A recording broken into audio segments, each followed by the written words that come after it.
Kembang sing wangi go sandaran kupu-kupu, kowe tak sayangi dadi separuh nyawaku. Bakal tak joko tak sirami saben dino, muga tetep iso mekar lan wangi dadi tondo tresno sejati.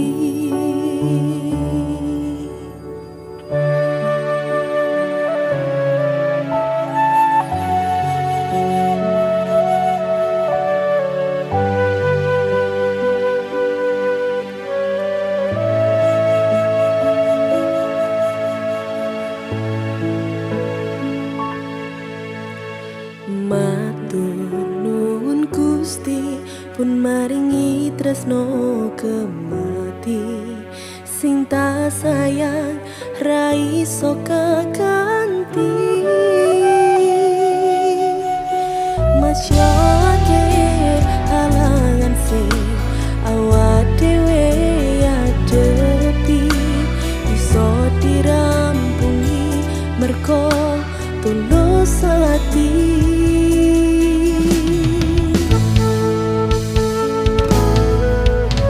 Bebasan koyo langit dikepai lintang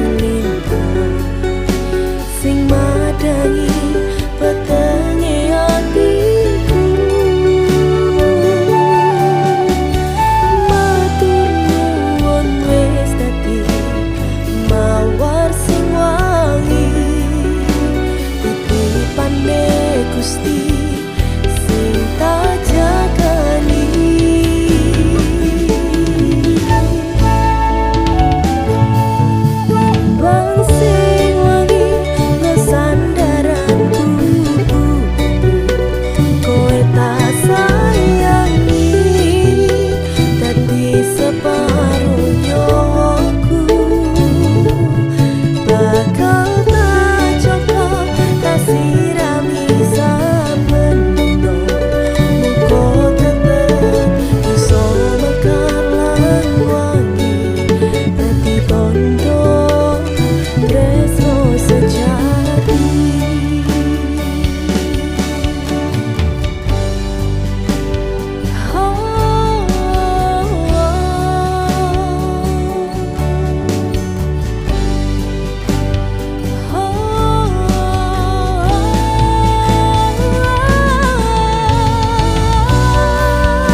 sejati.